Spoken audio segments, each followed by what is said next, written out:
12वीं करते ही रचना के माता पिता को उसकी शादी की चिंता सताने लगी। वैसे भी गांव में लड़कियों की जल्दी ही शादी कर दी जाती थी। कोई अच्छा घर परिवार मिले तो जल्दी इसके हाथ पीले कर दें। राम सिंह जी मन ही मन सोच रहे थे कि तभी उनके एक रिश्तेदार का फ़ोन आ गया। फ़ोन उठाते ही उसने कहा, आप रचना बिटिया के रिश्ते की बात कर रहे थे ना? मेरी नज़र में एक बहुत अच्छा रिश्ता है। लड़का भी पढ़ा लिखा है और खुद का बिजनेस है। लड़के के चाचा चाची को रचना बिटिया की फ़ोटो पसंद आ गई है। वो आप सबसे मिलना चाहते हैं। ये सुन राम सिंह जी के चेहरे पर खुशी की लहर दौड़ गई। उन्होंने कहा, तो देर किस बात की, आप कल ही उन्हें ले आइए। उधर लड़के के चाचा चाची सुमित को एक बार लड़की देखने के लिए कह रहे थे, पर सुमित अभी शादी के लिए तैयार नहीं था। सुमित के माता पिता नहीं थे। कुछ साल पहले एक एक्सीडेंट में चल बसे थे। चाचा चाची उसे कोई खास पसंद नहीं करते, केवल उसकी जायदाद हड़पना चाहते थे। उनके दिमाग में अलग ही खिचड़ी पक रही थी कि गांव की कम पढ़ी लिखी लड़की आएगी तो वो हमारे काम में ज़्यादा दखल अंदाजी नहीं करेगी। उस गवार को हम अपने तरीके से नचाएंगे। ये सब सोचते हुए सुमित की चाची सुमित के सामने अपनी इमोशनल नाटक शुरू करते हुए बोली, अरे बेटा, हम तो तेरा भला चाहते हैं। गांव की सीधी सादी लड़की आएगी तो तुम्हारा अच्छे से ख्याल रखेगी, पर हम लोग कौन से तुम्हारे माता पिता हैं जो तुम हमारी बात मानोगे।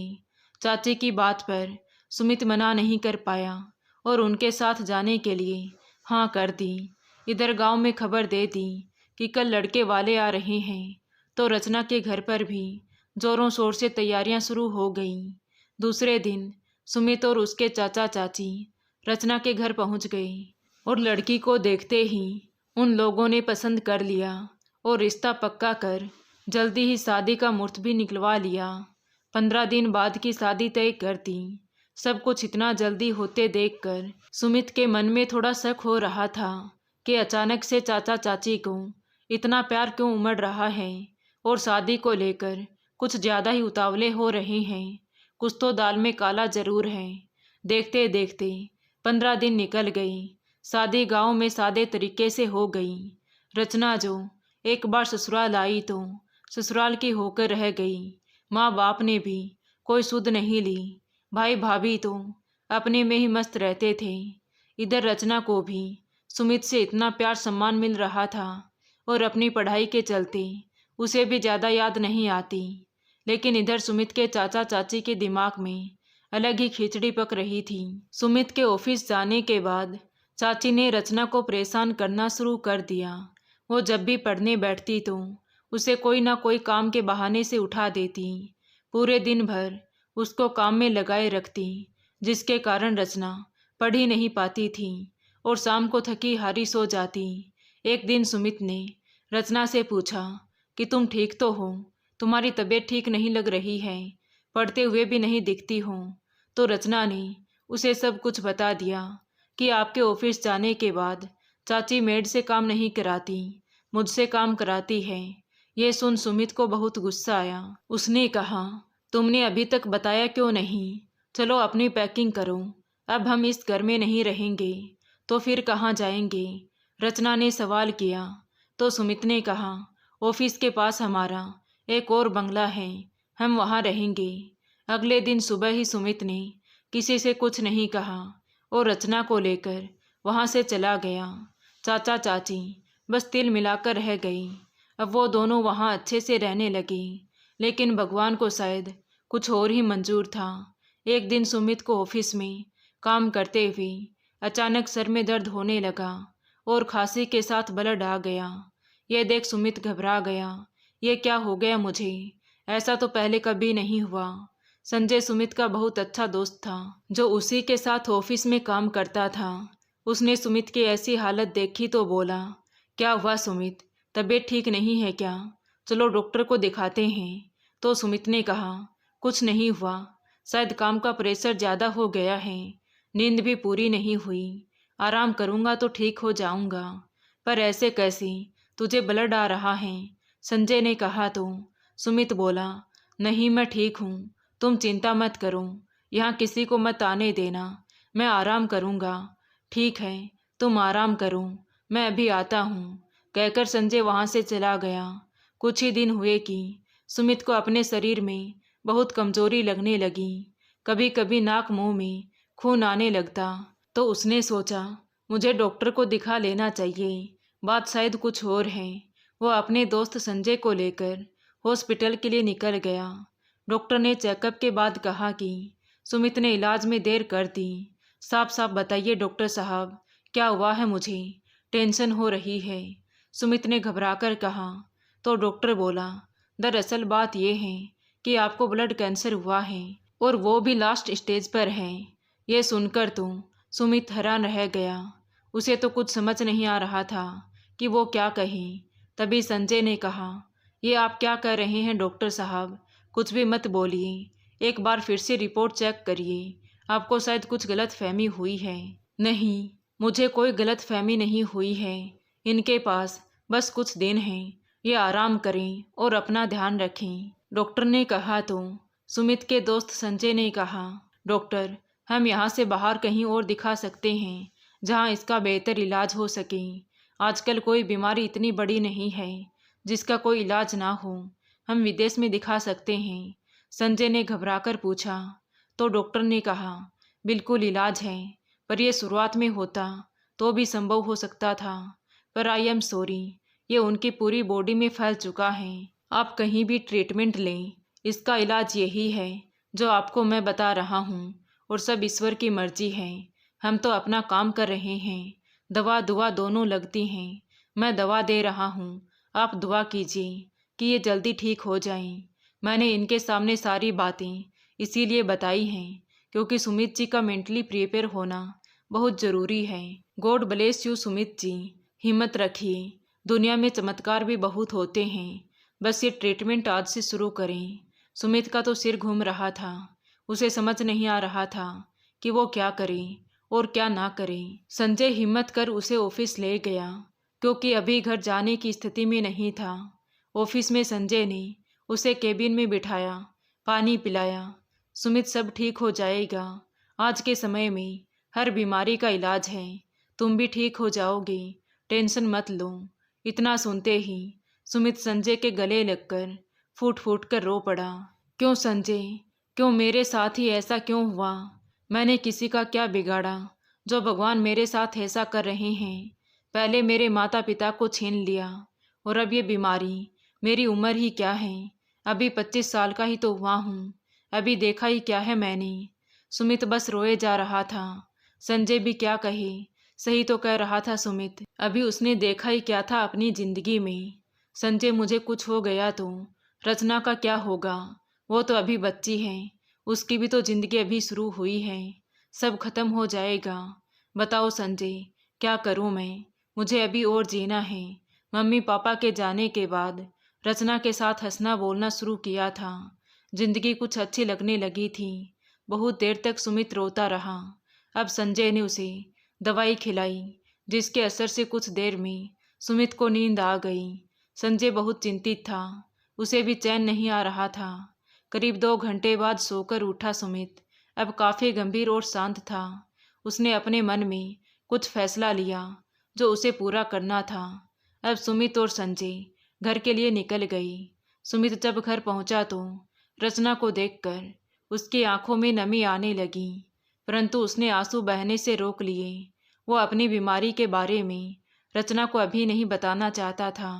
जितने दिन छुपा कर रख सकता हूँ रखता हूँ, वरना वो अभी से दुखी हो जाएगी। वो मन ही मन सोच रहा था कि तभी रचना की नज़र सुमित पर पड़ी। अरे, आप आ गए, वहाँ क्यों खड़े हैं? जल्दी आ जाइए, मुझे बहुत भूख लगी है, खाना खाते हैं, आप ही का इंतज़ार कर रही थी। रचना की आवाज़ से सुमित जैसे होश में आया। वो उसके सामने दुखी नहीं होना चाहता था। मुस्कुराते हुए बोला, हाँ चलो, मैं फ्रेश होकर आता हूँ, तुम खाना लगाओ, दोनों मिलकर खाना खाते हैं। खाने के बाद रचना तो सो गई, परंतु सुमित की आंखों में नींद नहीं थी। वो सोच रहा था रचना का क्या होगा। इसके खुद माता पिता खबर नहीं लेते और मेरे चाचा चाची कभी मेरे नहीं हुए तो इसके क्या होंगे। सोचते सोचते उसे भी कब नींद आ गई, उसे पता ही न चला। अगले दिन ऑफिस में जाकर सुमित संजय से बोला, संजय, मेरी ये सारी प्रॉपर्टी, ऑफिस, फैक्ट्री, घर सब रचना के नाम पर करना है। चाचा चाची का कोई भरोसा नहीं, उसे कब घर से बाहर कर दें, और मेरे जाने के बाद तुम रचना का पूरा ध्यान रखोगे, उसकी जिम्मेदारी मैं तुम्हें देता हूँ। वो बहुत समझदार है, लेकिन फिर भी उसमें अभी बचपना है, प्लीज उसे तुम संभाल लेना। कहते कहते संजय भावुक हो गया और आंखों में आंसू बहने लगे। सुमित, संभालो अपने आप को, सब ठीक हो जाएगा, हम बेस्ट से बेस्ट ट्रीटमेंट कराएंगे। तुम्हें कुछ हो गया तो मैं भी तो अनाथ हो जाऊंगा, ऐसे मत बोलो, कुछ नहीं होने दूंगा तुम्हें। कहते कहते संजय की भी आंखें भर आई। नहीं संजय, मेरे बाद सब तुम्हें संभालना है, रचना के सपने पूरे करने हैं, चाचा चाची को देखना, उनकी नज़र मेरी जायदाद पर है, इसलिए मैं चाहता हूँ मेरे जाने से पहले सब सेटल कर दूँ। तुम समझ रहे हो ना संजय, तुमने सुना था ना डॉक्टर ने क्या कहा था कि मैं कितना भी इलाज करा लूँ पर मेरे पास ज़्यादा दिन नहीं है। पता नहीं भगवान ने मुझे किस बात की इतनी बड़ी सज़ा दी है। नहीं भाई, ऐसा कुछ नहीं है, तुम ठीक हो जाओगे, भगवान अच्छे लोगों की ही परीक्षा लेते हैं। संजय ने उसे सांत्वना देते हुए कहा, क्योंकि वो उसे अपने बड़े भाई के सम्मान मानता था। संजय जब 13 साल का अनाथ था तो सड़क किनारे जूते पॉलिश कर रहा था। तभी एक दिन सुमित के पापा वहाँ से गुजर रहे थे तो संजय ने जोर से आवाज़ लगाते हुए कहा, साहब पॉलिश करवा लो, कुछ पैसे मिल जाएंगे, कल से कुछ नहीं खाया है। ये सुन सुमित के पापा को दया आ गई। उन्होंने कहा, तुम भूखे क्यों हो, क्या नाम है तुम्हारा? छोटू। सब छोटू कहते हैं साहब, कोई गाली देता है, कोई कुछ कहता है, मैं अनाथ हूँ, मेरा कोई नहीं है। सुमित के पापा ने कहा, चलो मेरे साथ, आज से तुम मेरे घर में रहोगे। ये सुनते ही संजय खुश हो गया और सुमित के पापा के साथ उसके घर आ गया। सुमित भी बहुत खुश था, उसको भी एक दोस्त और भाई मिल गया और तब से ही संजय सुमित का छोटा भाई बनकर उसके घर में रहने लगा। धीरे धीरे समय निकल रहा था और हालात खराब हो रहे थे। एक दिन घर पर सुबह सुबह सुमित की तबीयत ज़्यादा खराब हो गई और उसके मुंह और नाक से खून बहने लगे। ये देखकर रचना बहुत घबरा गई। ये क्या हुआ आपको, मुंह से खून क्यों निकल रहे हैं? मैं अभी डॉक्टर को बुलाती हूँ। नहीं, मैं ठीक हूँ रचना, तुमसे कुछ बहुत ज़रूरी बात करनी है, बैठो मेरे पास। सुमित ने कहा तो रचना बोली, बातें बाद में करेंगे, पहले आराम करो, मैं आपके लिए कुछ खाने के लिए लेकर आती हूँ। हाँ ठीक है, पर जल्दी आना। सुमित ने सोचा, अब टाइम नहीं है, मेरी हालत दिन ब दिन बिगड़ती जा रही है, उसे सब कुछ बताना होगा, अब और नहीं छुपा सकता। रचना चाय और कुछ नाश्ता लेकर आ गई और बोली, आप डॉक्टर को दिखा लीजिए, आपकी तबीयत ठीक नहीं है, कुछ दिनों से आप कमज़ोर होते जा रहे हैं। रचना, मेरी बात ध्यान से सुनो, मैं तुम्हें बहुत ज़रूरी बात बताने वाला हूँ, प्लीज़ तुम धैर्य रखना। रचना, मुझे बहुत बड़ी बीमारी हो गई है जिसका इलाज अब संभव नहीं है। मैं कुछ दिनों का मेहमान हूँ, मुझे ब्लड कैंसर हुआ है, तुम सुन रही हो ना? तो रचना हंसते हुए बोली, क्यों सुबह सुबह मजाक कर रहे हो, ऐसे तो आप कभी नहीं करते। रचना, मैं मजाक नहीं कर रहा, मैं सही कह रहा हूँ, मजाक नहीं कर रहे तो डरा रहे हो क्या? अब आपसे मुझे डर नहीं लगता। उसे लगा कि सुमित उसको चिढ़ा रहा है।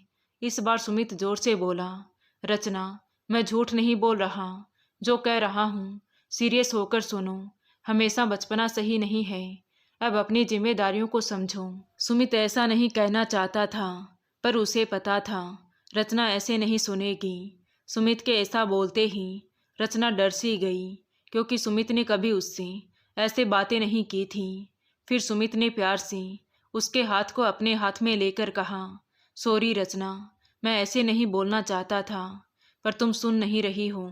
रचना, मैं मजाक नहीं कर रहा और ना ही तुम्हें डरा रहा हूँ, ये बात बिल्कुल सच है कि मैं बीमार हूँ और मुझे कैंसर हुआ है, वो भी लास्ट स्टेज पर है।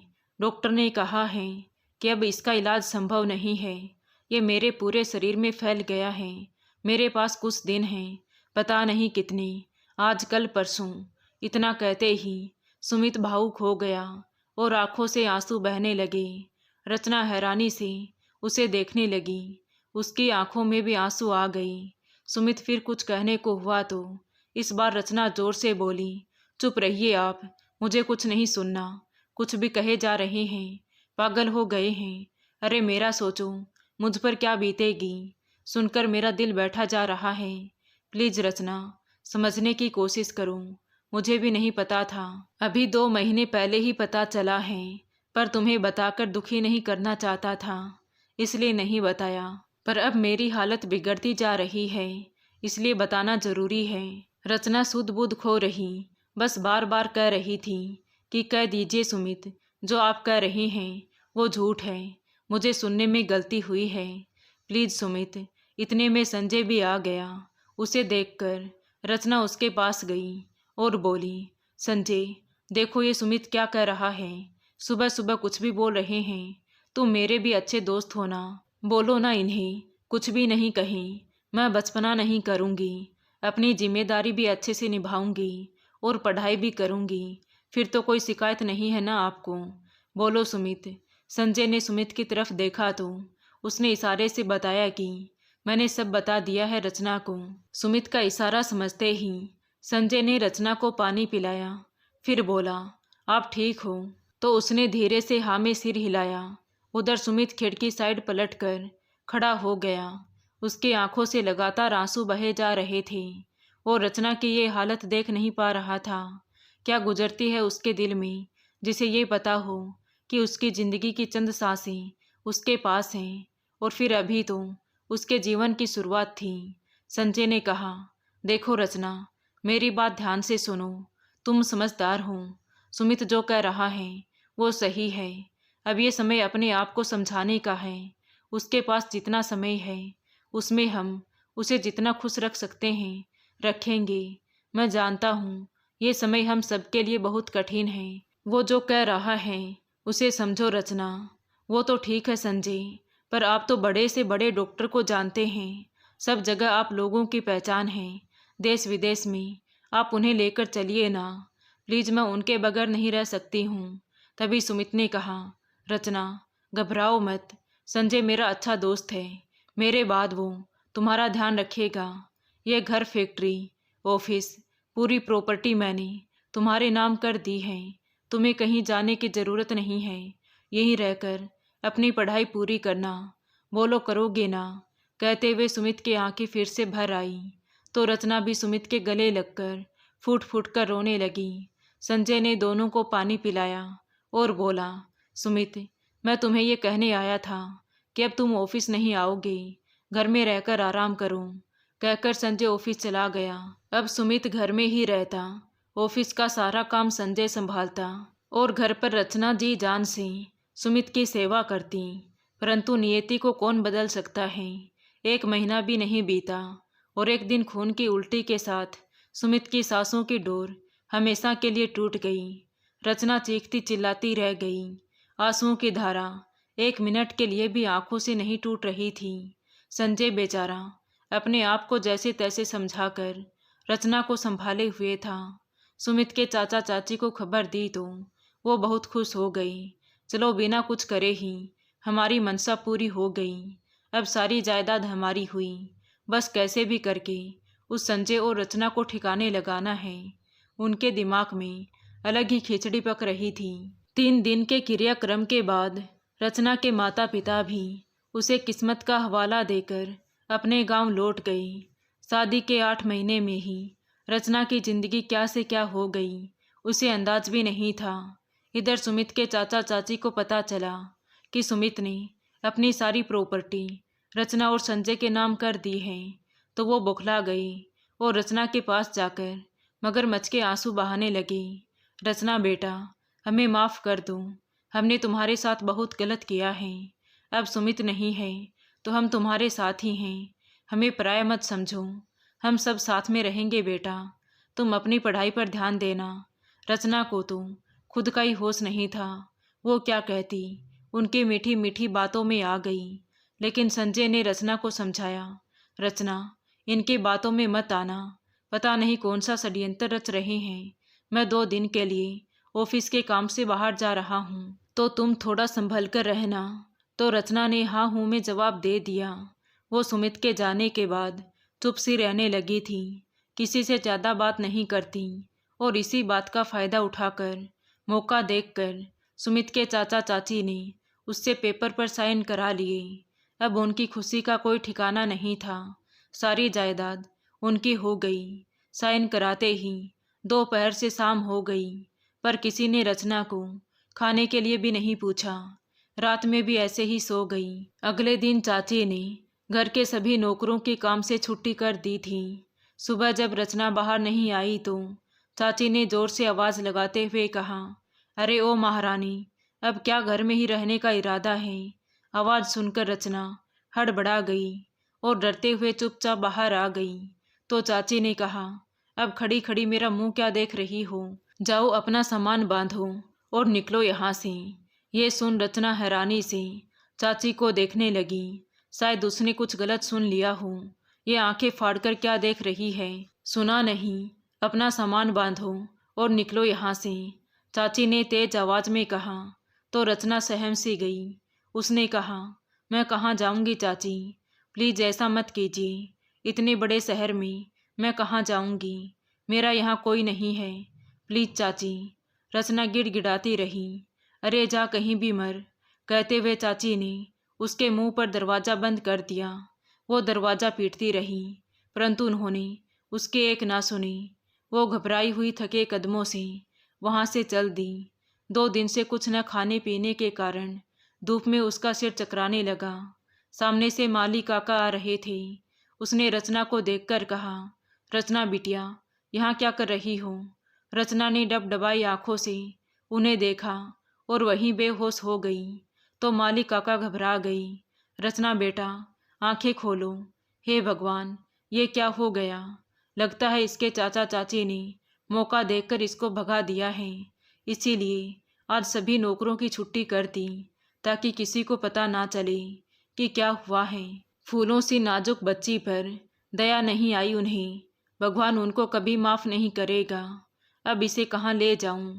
सोचते हुए माली काका ने रचना को वहीं पास में पेड़ के नीचे लेटाया और भागकर पास की दुकान से पानी लाकर उसका मुंह धुलवाया। तो रचना ने आंखें खोली। काका ने कहा, लो बेटा पानी पियो। और फिर पूछा, इस हालत में यहाँ कैसे बिटिया? इतना सुनते ही रचना फूट फूट कर रोने लगी और काका से सारी बातें बताई। तो काका ने कहा, इसका मतलब मेरा अंदेशा सही था बेटा। पर काका, अब मैं कहाँ जाऊँ? रचना ने रोते हुए कहा। तो माली काका बोले, बेटा, मैं भी यहाँ अकेला रहता हूँ, पर जहाँ रहता हूँ वो जगह तुम्हारे लिए सेफ नहीं है। वहाँ शराबी लोग बहुत रहते हैं। मैं तुम्हें वहाँ एक दिन भी नहीं रख सकता हूँ। अब क्या करें काका? संजय का नंबर भी नहीं है मेरे पास। आप ऐसा करो काका, मुझे मेरे गांव की बस में बिठा दो। ठीक है बेटा, चलो मैं बस में बिठा देता हूँ, ये सही रहेगा। अपने माता पिता के पास चली जाऊँ, कहते हुए माली काका रचना को बस स्टैंड लेकर चले गए और उसके गांव वाली बस में बिठाकर बाजू वाली महिला से कह दिया कि बिटिया का ख्याल रखना। रचना को बस में बिठाकर माली काका वापस चले आए। इधर जब रचना गांव पहुंची तो इतने दिनों बाद गांव में आकर आंखें भर आई। धीरे धीरे अपने घर की ओर चलने लगी तो कुछ लोगों ने रचना को देखकर मुंह फेर लिया, तो कुछ बड़बड़ाने लगे, ये अब सगुनी यहाँ क्यों आई है? बताओ, साल भर भी ब्याह करे नहीं हुआ था और अपने पति को खा गई, मनहूस कहीं की। कुछ बातें रचना के कानों में पड़ रही थी, फिर भी वो नीची गर्दन किए चुपचाप चले जा रही थी। गांव के लोगों ने कहा, चलो देखते हैं ये यहाँ क्यों आई है। कहते हुए वो सब लोग रचना के पीछे पीछे आ गई। रचना जैसे ही अपने घर पहुंची तो रचना की माँ शारदा जी ने देखा कि रचना आई है। उसके पीछे देखा तो गांव वाले खड़े थे। माँ ने कहा, बेटी बैठो, अकेली आई है या कोई और भी है? तो रचना अपनी माँ के गले से लगकर फूट फूट कर रोने लगी और बोली, माँ, अब मैं यहीं रहूँगी। चाची ने मुझे घर से निकाल दिया है। गांव के लोगों ने सुना तो भड़क उठे। हाँ तो निकालेंगे ही, इस अपशगुनी को कौन अपने घर में रखेगा। निकालो इसको गांव से। कहाँ हैं इसके बाबूजी, बुलाओ उनको। रचना के पिताजी खेत पर थे। उन्हें पता चला रचना आई है तो दौड़ते हुए घर आए, क्योंकि उन्हें अंदेशा था कि गांव वाले क्या कहेंगे। घर आए तो देखा कि घर के बाहर से भीड़ लगी है। लोगों ने कहा, राम सिंह, हम इसको यहाँ नहीं रहने देंगे, निकालो अभी यहाँ से। राम सिंह जी उनकी बातों को अनसुनी करते हुए रचना के पास आए और पूछा, बेटा यहाँ कैसे आई है। तो शारदा जी ने सब बता दिया कि इसका सब कुछ छीन कर ससुराल वालों ने घर से निकाल दिया है। तो राम सिंह जी ने गांव वालों से कहा, ये कहाँ जाएगी बेचारी, अभी उसकी उम्र ही क्या है, कुछ तो तरस खाओ, फूल सी बच्ची के साथ अनर्थ हो रहा है। तो गांव वालों ने कहा, राम सिंह भाई, अपने गांव के कायदे कानून भूल गए क्या। शुरू से ही होता है कि साल भर के अंदर उसके पति की मृत्यु हो जाए तो उसे सादे कपड़ों में सिर मुंडवा कर किसी भी तीर्थ स्थल के आश्रम भेज दिया जाता है। आज अपनी बेटी की बात आई तो भूल गई, नहीं तो सबसे आगे तुम ही रहते थे। राम सिंह जी चुप हो गई। सही तो कह रहे हैं ये लोग, आज से पहले सबसे आगे मैं ही तो रहता था। फिर भी राम सिंह जी ने एक बार फिर कोशिश करते हुए कहा, इतनी सी उम्र में हम कहाँ भेजें इसको, आप लोग सोचो। तो गांव वालों ने कहा, ये सब हमें नहीं पता, अब फैसला सरपंच ही करेगा। गांव के मुखिया सरपंच जी को बुलाया तो उसने कहा, देखो राम सिंह, हमारे गांव का नियम तो शुरू से यही रहा है कि कोई साल भर के अंदर विधवा हो जाए तो उसे गांव में नहीं रहने दिया जाता। अपने गांव में कम उम्र में ही ब्याह कर दिया जाता है। तो किसी एक की वजह से नियम तो नहीं बदलेगा ना। राम सिंह जी कुछ नहीं कह पाई, क्योंकि गांव में मुखिया का फैसला आखिरी फैसला होता था। सारे गांव वाले एक साथ चिल्लाने लगे, हाँ हाँ निकालो इसको यहाँ से, हम नहीं रहने देंगे। रचना बेचान गुड़िया सी बनी सबकी बातें सुन रही थी। अपने घर आकर 2 पल का भी सुकून नहीं मिला उसे। उसका सर घूमने लगा, चक्कर खाकर गिरने ही वाली थी कि किसी के मजबूत हाथों ने उसे थाम लिया। वो कोई और नहीं बल्कि संजय ही था। गांव वालों का इस तरह से व्यवहार देखकर संजय को बहुत दुख हुआ। उसने कहा, ये क्या कर रहे हैं आप लोग। उसको सहानुभूति और प्यार देने की जगह उसका तिरस्कार कर रहे हैं। तो गांव वालों ने कहा, तुम कौन होते हो बीच में बोलने वाले, और कहाँ से आए हो। संजय ने कहा, मैं सुमित का भाई दोस्त हूँ। सुमित ने अपने जाने के बाद रचना की जिम्मेदारी मुझे सौंपी थी। मैं काम से बाहर गया था, वापस लौटा तो पता चला कि रचना को घर से निकाल दिया है, अपने गांव गई है, इसलिए मिलने चला आया। लेकिन यहाँ आकर आप सभी का दुर्व्यवहार देखकर बहुत दुख हुआ। गांव के लोगों ने कहा, ये अपशगुनी है, 1 साल के अंदर ही इसका पति चल बसा, ये मनहूस है, हम इसे इस गांव में नहीं रहने देंगे। इसका चेहरा देखना भी हमें पाप है। ये क्या बकवास है। सुमित को बीमारी थी जिसके कारण वो चल बसा, इसमें इसकी क्या गलती है। हम लोग तो रोज इसका चेहरा देखते हैं, हम लोगों के साथ तो कुछ भी नहीं हुआ। आज के ज़माने में ऐसी सोच कौन रखता है। सुमित बोल ही रहा था कि तभी राम सिंह जी ने उसे बीच में ही रोकते हुए कहा, जाने दो बेटा इसे, जहाँ इसका भाग्य ले जाए। अगर रचना यहाँ रही तो हम भी यहाँ नहीं रह पाएंगे। अब इस उम्र में हम कहाँ जाएंगे। इन लोगों के ताने सुन सुन कर तो हम वैसे ही बिना मौत मर जाएंगे। शर्म नहीं आती आपको अपनी बेटी से ऐसा कहते हुए। जब माँ बाप ही साथ नहीं देंगे तो कौन देगा। संजय ने गुस्से से कहा। तो राम सिंह जी बोले, बेटा हम जिस समाज बिरादरी में रहते हैं वहाँ के कायदे कानून तो मानने ही पड़ेंगे ना। अब इससे शादी कौन करेगा। तीर्थ स्थल पर धर्म ध्यान करेगी तो इसके लिए अच्छा है। तो संजय ने कहा, क्यों नहीं करेगा कोई इससे शादी, अभी उम्र ही क्या है, और विधवा होना कोई गुनाह तो नहीं है। सबकी जिंदगी और मौत लिखी होती है, इसमें कोई कुछ नहीं कर सकता। अभी जिस उम्र में ये है उस उम्र में लड़कियां पढ़ती हैं, अपने सपने बुनती हैं, अपना बचपना जीती हैं। आप लोगों ने तो उसका सब कुछ छीन लिया। यहाँ तो बिना मौत के मौत से बदतर सजा सुनाई जा रही है। तो गांव वालों ने कहा, ओ शहरी बाबू, आप हमें प्रवचन ना दो, अपनी वकालत अपने पास रखो, हमें अपना काम करने दो। तो संजय ने कहा, कौन सा अच्छा काम कर रहे हैं आप लोग, जीते जागते इंसान को बिना गुनाह के सजा दे रहे हैं। बहुत अच्छा न्याय है। क्या विधवा हो जाने से इंसान इंसान नहीं रह जाता? क्या उसकी आत्म भावनाएं और इच्छाएं मर जाती हैं? अरे भाई, उन्हें भी समाज में जीने का अधिकार है, दोबारा अपनी जिंदगी में रंग भरने का अधिकार है। आज इन्हें इस स्थिति में लाने वाले भी आप लोग ही हैं। उन्हें पढ़ा लिखा कर अपने पैरों पर खड़ा कीजिए, ताकि विपरीत परिस्थितियों में किसी का सहारा ना लेना पड़े। अब गांव और शहर में कोई अंतर नहीं है, फर्क है तो सिर्फ सोच का।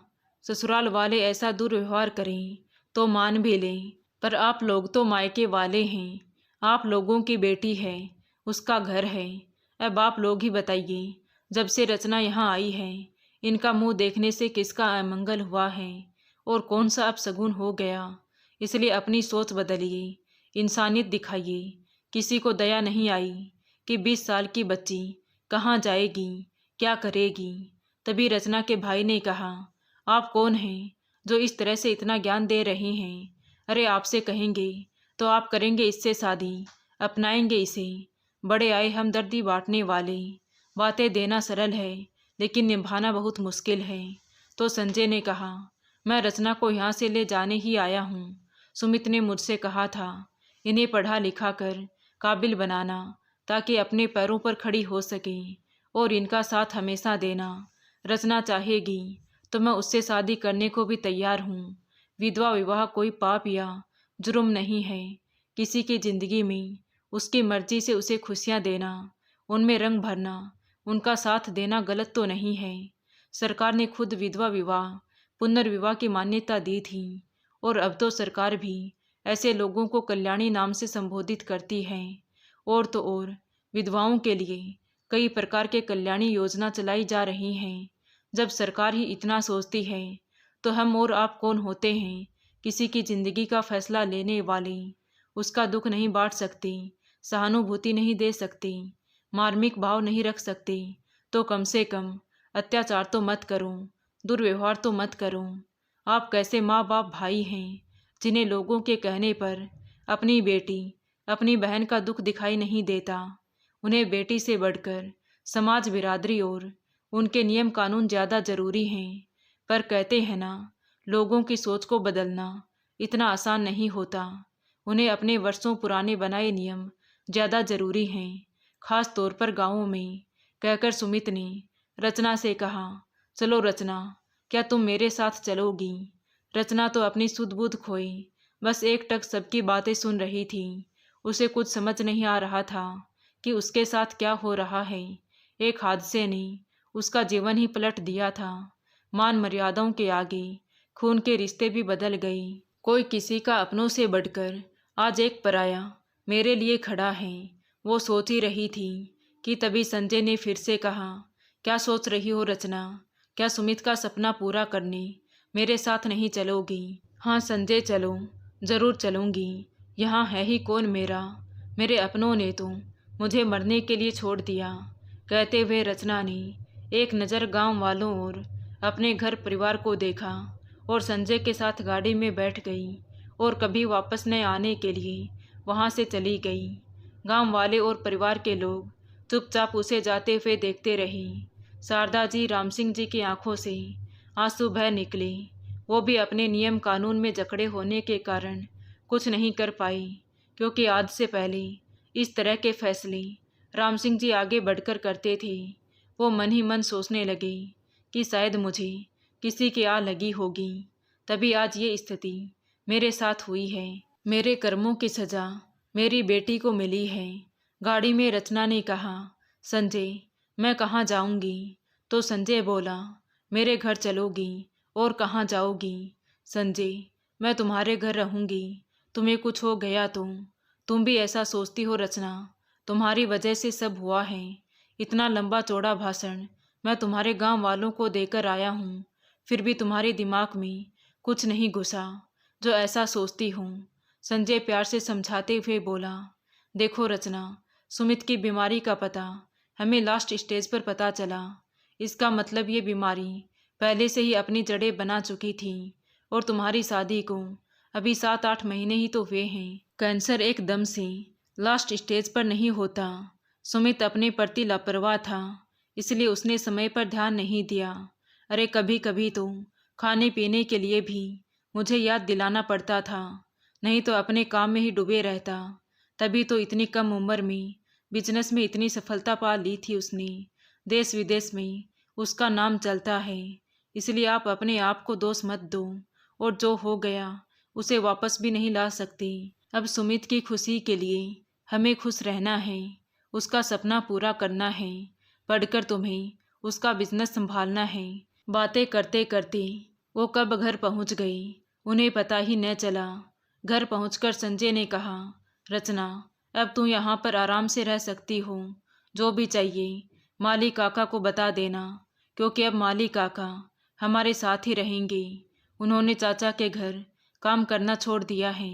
तो रचना ने हाँ में सिर हिला दिया।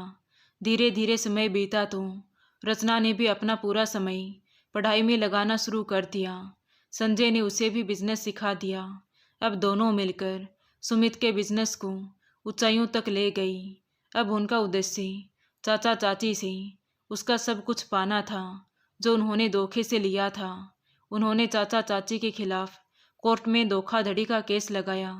जिस वकील को चाचा ने खरीदा था अपने नाम जायदाद करने के लिए, उसी वकील ने सब कुछ उन्हीं के खिलाफ गवाही दे दी, जिससे चाचा चाची को सजा हुई और उन्हें फैक्ट्री, ऑफिस, घर सब कुछ वापस मिल गया जो सुमित ने रचना और संजय के नाम किया था। रचना और संजय ने अपनी मेहनत और लगन से सुमित के बिजनेस को एक अलग ही मुकाम पर पहुंचा दिया। आज रचना भी बहुत खुश थी, क्योंकि उसने अपना और सुमित का सपना पूरा कर दिखाया। अब उन दोनों ने मिलकर गांव के बाहर एक विधवा आश्रम खोल दिया, ताकि जिनका कोई नहीं हो उनको यहाँ शरण दी जाए और हर प्रकार की सुख सुविधा दी जाए। अपनी सफलता पाने के बाद रचना ने संजय के साथ शादी कर ली, क्योंकि विधवा का दूसरा विवाह होना कोई अपराध नहीं है। उन्हें भी अपनी मर्जी से जीने का पूरा हक है, क्योंकि जिंदगी इंसान को एक ही बार मिलती है, इसलिए अपने तरीके से जीने का उसे पूरा अधिकार है। तो दोस्तों, रचना ने दूसरी शादी करके सही किया या गलत, अपनी राय कमेंट बॉक्स में ज़रूर बताएं। कहानी अच्छी लगी हो तो प्लीज़ वीडियो को लाइक करें, शेयर करें और हमारे चैनल कहानी विद देवांशी को सब्सक्राइब ज़रूर करें। Thank you.